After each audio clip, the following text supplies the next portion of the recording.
Local 4 News starts now with a breaking news alert. And that breaking news coming from Detroit, where an arrest in a high-profile case has been made in the instance where a 53-year-old woman was shot and killed during a carjacking outside of a store. A short time ago, Chief James White announced the suspect was in custody and facing murder charges now for the death of Tracy Golden. She was shot and killed in a robbery on her way home from work. This was right after Christmas. Our Sean Lay just got out of that briefing. And Sean, what have you learned?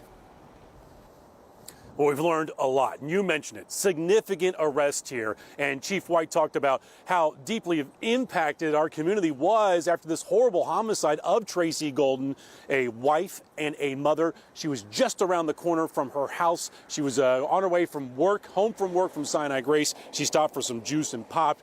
And the video shows that a young man walked up to her, shot her, and took her Dodge Journey. She did not survive. Let's take you in this news conference. Bradley Doss Thurman, 19 years old, out of Detroit.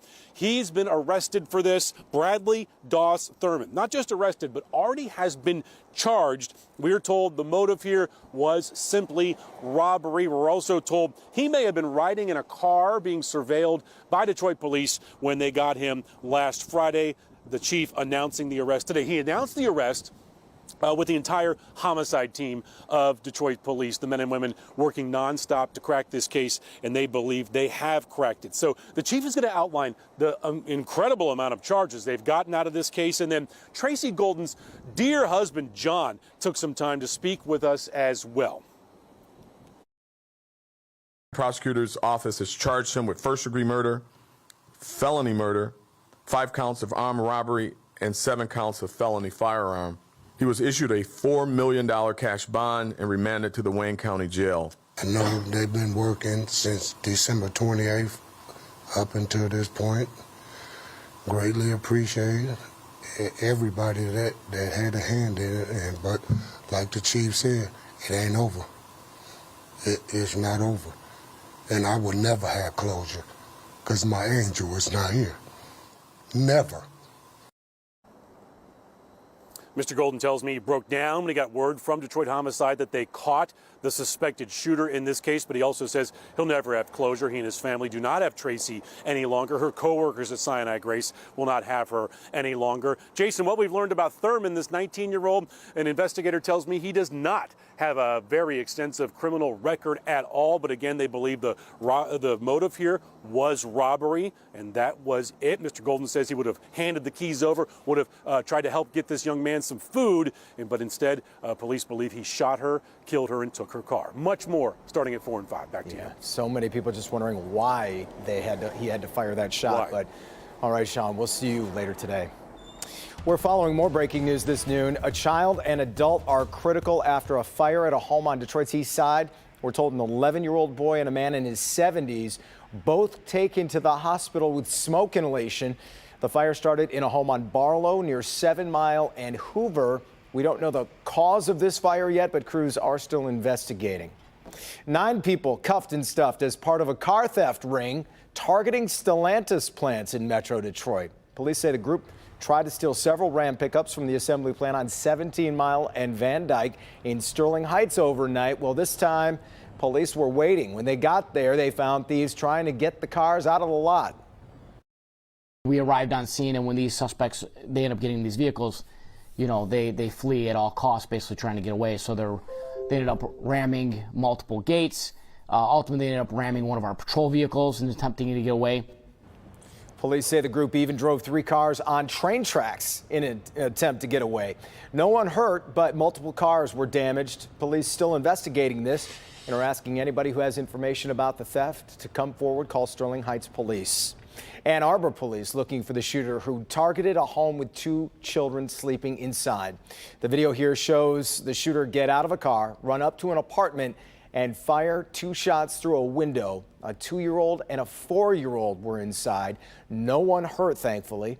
It happened at the Creekside townhouses on Platte Road near Packard Street. This was yesterday morning. Police are looking for this vehicle, a black Jeep, possibly a Compass or a Grand Cherokee. If you have any information, call police.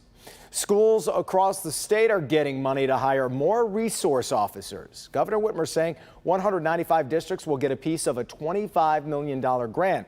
It will allow districts to hire 195 school resource officers and pay them over the next 3 years. That money can be used for their salaries and their training. We're watching the growing fallout now from the discovery of classified documents at President Biden's private office and Delaware home. Republicans are raising national security concerns here as a special counsel investigates. As Bree Jackson reports from Washington for us, President Biden staying tight-lipped. Sources tell NBC News that President Biden is frustrated with the ongoing backlash regarding the classified documents found, and he doesn't feel the response to the news has been handled well. President Biden once again ignoring questions from reporters regarding his handling of classified material. How do you think that the classified documents got into your boxes? Despite the silence, Republicans are demanding answers. Are there more documents? Is there an inventory of what the Bidens have that's still missing? We have no answers to many questions. Close to a dozen documents were found at Mr. Biden's private office in Washington, D.C., including at least one document marked top secret. There were also 2 batches discovered at his Delaware home, causing Republicans to send a letter to the White House requesting visitor logs citing serious national security implications. The White House and the U.S. Secret Service both saying they do not maintain those records because it's a private residence. This is so wrong. This is another example of a 2-tier system of justice in America, and this is one reason why Republicans are so outraged over this whole process and the hypocrisy of the Biden administration. The GOP is vowing to investigate the matter. We're getting a lot of whistleblowers, by the way. A special counsel is now reviewing the storage of records discovered at both locations. President Biden's supporters are standing firm. I think the president and his administration are cooperating, and I trust that they will continue to cooperate. The president's personal attorney insisting they cannot release certain details relevant to the investigation while it is ongoing. And the White House is blasting Republicans, claiming they are politicizing the issue, while saying President Biden takes the handling of classified documents seriously. In Washington, I'm Bree Jackson for NBC News. All right, forecast time, and we got off to, a rough start. It was foggy, very low visibility, but not the case now.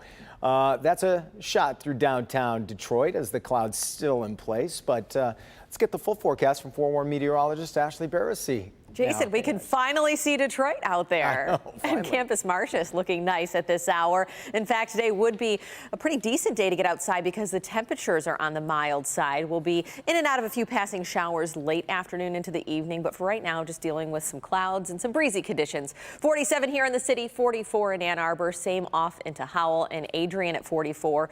We were just shy of 50 degrees a little while ago, so those temperatures are starting to slide a little bit earlier into the afternoon, but sustained winds anywhere between about 10 to 20 miles per hour out of the southwest. Looking at exact track 40 radar, light showers north of Saginaw and even west of Lansing, getting into Grand Rapids and the Kalamazoo area. So that's some of the rain that could eventually make its way here, but it will be very scattered and spotty. Our widespread rain event doesn't arrive until we go into Thursday. So for today, we will be spending much of the afternoon in the mid to upper 40s with that southwesterly breeze. We're going to time out those spotty showers for this evening and for Thursday coming up in your full forecast.